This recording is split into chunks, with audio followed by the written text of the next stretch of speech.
While at university, Billy wooed Betty with great charm and sophistication, making her friends jealous. At first, she thought he was strange, but as they spent more and more time together, Billy revealed his true nature, and she realized that she had overlooked a truly remarkable man for too long. Fortunately, her first impression proved to be wrong, and they graduated from high school together. 3 years later, Billy didn't hesitate to propose to Betty, and she happily accepted. The young couple decided to focus on themselves and postpone having children for the time being. However, their decision was met with disapproval from their parents, who constantly pestered them with questions about grandchildren. Despite their parents' misinterpretation, Billy and Betty found amusing meaning in their reaction. One of Betty's relatives got her a job as a specialty worker in a factory. The work was to her liking, and her main satisfaction came from the fact that each day brought something new. Learning new things fueled her passion, even if it meant coming home tired but satisfied. Betty could spend hours telling her spouse about the events of her day. During one dinner, she informed Billy that she was going on a business trip for 3 weeks and would be staying with a high school friend. She apologized for leaving Billy alone for such a long period of time. "I promised to support you during my business trip," she smiled. Billy felt joy that his wife had this opportunity and a note of sadness at the thought of being alone for 3 weeks.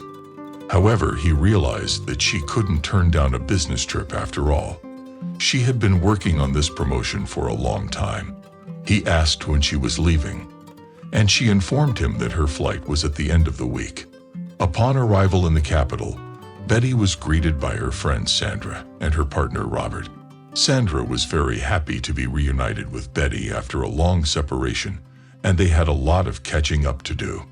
The time during the business trip flew by quickly. Betty was very busy and had little time to spend with her friend after work. More often than not, she would come home and go to bed to wake up the next morning.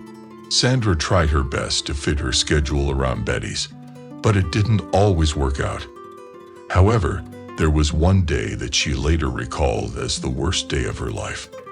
"Do you have the day off today?" Robert asked. Betty nodded in response. "Sandra, let's go out tonight.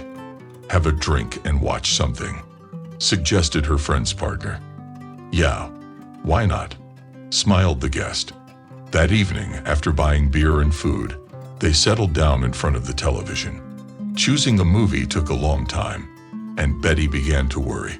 Finally, the decision was made, and they began watching. About halfway through the movie, Betty involuntarily dozed off. When she awoke in the middle of the night, she was disoriented.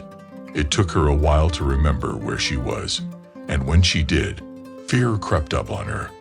She found herself lying on the couch with Robert clutching her tightly in his arms. Betty tried to free herself from his embrace, but he pressed her even tighter and whispered in her ear, "Hush, hush." The alcohol in Betty's system clouded her thoughts, and she couldn't fully comprehend what was happening. The whisper sent shivers down her spine, and she instinctively pressed herself against Robert, who began stroking her. The next morning, they both acted as if nothing had happened. Betty decided not to tell her husband what had happened, figuring it was an isolated incident, and they were both intoxicated. Billy greeted Betty with flowers and balloons, expressing how much he missed her. Seeing such gestures from her husband, Betty felt a heavy weight of guilt fall on her shoulders. "Billy, hi," greeted a woman's voice on the other end of the phone. "You don't remember, do you?" Surprised, Billy replied, "Hi. I can't reach you by phone. I would like to talk to you." Sandra, sighing, began asking the man strange questions to which he had no answers. She then revealed that she had broken up with Robert. Although Billy wasn't sure of the relevance of this information, he politely inquired, "What happened?" Then Sandra revealed something that completely turned Billy's world upside down. Robert had been cheating on her by inviting girls from the club to their apartment while she was working the night shift.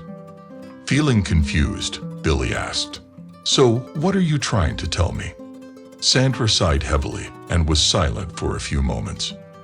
Despite Billy's request to continue, she began by mentioning Betty's visit, implying that she had important information to share since Betty herself had not discussed it.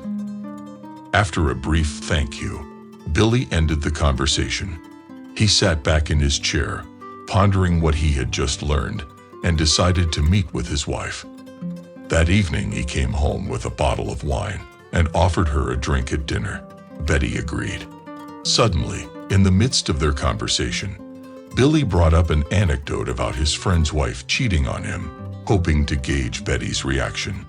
She remained calm, nodding in time with the conversation, and seeming to stand out in no way. Just as Billy was recounting the fictional betrayal, a text message arrived on Betty's phone. When she read the message, her expression changed. She turned pale. The message from Sandra read, "I told your husband everything. He knows the truth." Reluctantly, she looked up and faced Billy, finally realizing why he had broached the subject of cheating. "What did they send you?" her spouse asked cautiously. "I'm sorry," Betty exclaimed. She was seized with the urge to leave the table, but Billy stopped her.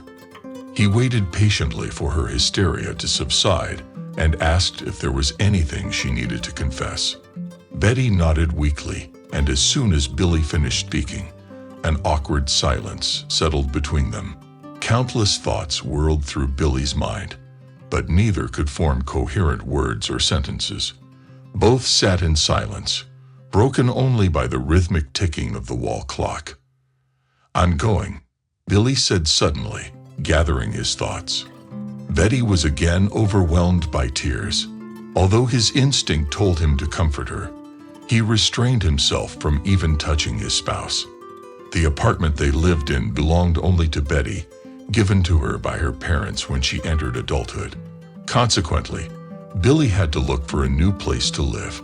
He packed up his belongings and temporarily moved in with a friend. After the divorce, Betty did not marry again. She entered into short relationships with men, but none of them achieved a lasting bond, which led to quick breakups.